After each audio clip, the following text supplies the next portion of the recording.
e falar em palavra da verdade, agora é hora da palavra da verdade, o nosso devocional, e quem vai compartilhar conosco hoje, querido Serginho PR. Muito bom, Carol Malta. Qual que é o seu super-herói preferido, Carol Malta, oficial? Você foi um super-herói mesmo? De brincar? Sua interpretação. O meu preferido é Jesus mesmo. Exatamente, Carol Malta. Quando a gente faz essa pergunta, temos que ter a consciência disso. Mas quem tem essa consciência?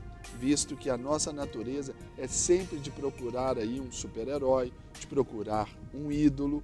Nós nascemos com essa, nós fomos criados, formados já com essa essência para buscar adorar algo ou alguém. E Deus, ele se apresenta como esse verdadeiro super-herói. Mas ao longo da nossa vida, nós nos frustramos exatamente por isso, porque nós apresentamos a nossa dependência direta em homens e às vezes até em nós mesmos.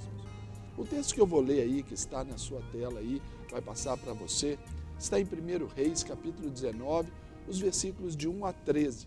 Eu não vou ler todos, mas você vai ter uma ideia muito boa por esses dois primeiros, e diz assim: Ora, Acabe contou a Jezabel tudo o que Elias tinha feito e como havia matado todos os profetas à espada. Por isso, Jezabel mandou um mensageiro a Elias para dizer-lhe: que os deuses me castiguem com todo rigor, se amanhã, nesta hora, eu não fizer com a sua vida o que você fez com todos eles. Meus irmãos, quando a gente olha esse texto, a gente vai entender o contexto de que Elias era um profeta de Israel, Acabe e Jezabel eram reis, o deus adorado deles era o deus Baal. Então, num momento de desafio, Elias ali matou todos os profetas à espada, porque antes Deus tinha operado no sobrenatural em favor do povo. Daí, então, Jezabel ali ficou tomada por aquilo, porque Acabe ficou chateadinho com a situação. Então, Jezabel fez uma ameaça a Elias. E claro, Elias, vendo que suas forças acabaram, ele ficou com medo, ele viu que ele não era um super-herói, e isso normalmente nós projetamos na nossa vida, como se nós fôssemos super-heróis o tempo todo. Então, nós vamos parar para pensar sobre alguns pontos disso aqui. Quando nós nos relacionamos à nossa volta, nós também lançamos essa projeção às pessoas. Lançamos ao marido, lançamos à esposa, aos filhos, aos pais, aos líderes, aos nossos pastores. E esses que estão à nossa volta, eles vão errar conosco. Só que nós somos normalmente implacáveis. Nós não aceitamos o seu erro. Achamos que essas pessoas são perfeitas, achamos que essas pessoas, elas sempre vão corresponder às nossas expectativas, ainda que não as conheçam. Então, por isso, nós erramos em muitos pontos. Então, aqui o texto nos ensina que nós devemos considerar aqueles que são os nossos limites. Você erra, eu erro. Se nós olharmos para nós mesmos e virmos quais são os nossos erros, naturalmente as nossas relações pessoais serão mais maduras. Numa discussão entre marido e mulher, é natural que o marido chegue, por exemplo, na minha sala e diga: pastor, minha esposa errou nisso, nisso e nisso. Aí a esposa se defendendo: não, pastor, mas ele fez isso, isso, isso, aquilo. Não é assim? Essa troca de acusação, nós temos que entender os nossos limites. Aqui, nós estamos falando de um homem que ele entendeu, ele viveu esse contraste do seu limite. Ele, na caminhada do deserto, ele passou mal, ele se cansou, precisou de ser amparado ali por um anjo que deu comida para ele.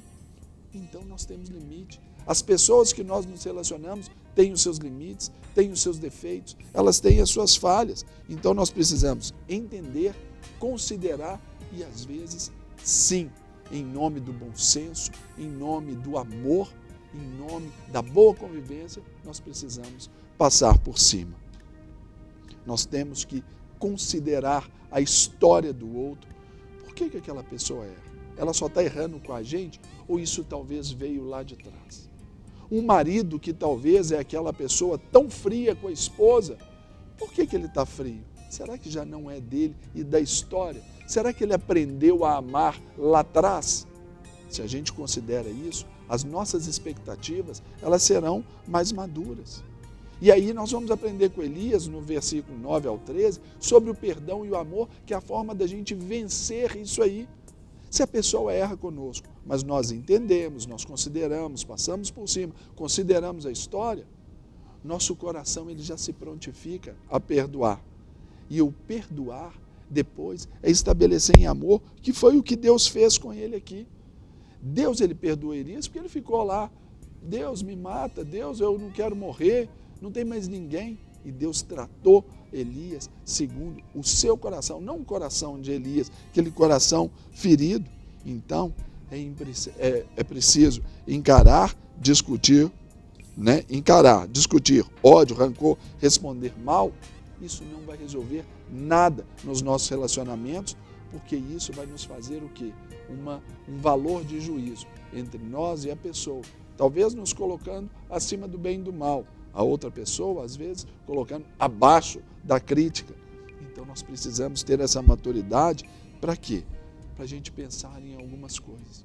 Como têm sido as suas relações interpessoais?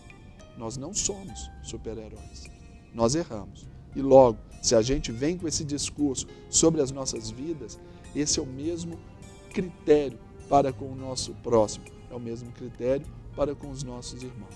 Então, quero convidar você a pensar sobre isso. Qual a expectativa que você tem colocado sobre o outro? É uma expectativa real, consciente?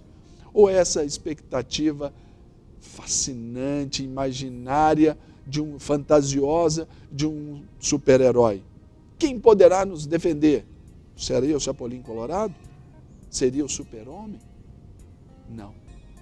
Essa defesa tem que vir de dentro de nós, pela figura do nosso maior super-herói, que é Jesus. Ele sim pode nos ajudar a caminhar por esses passos. Então, eu te desafio. Pense, o outro não é super-herói, nem você, mas deixe Jesus, o verdadeiro super-herói, agir na sua vida. Que Deus te abençoe nessa manhã, em nome de Jesus.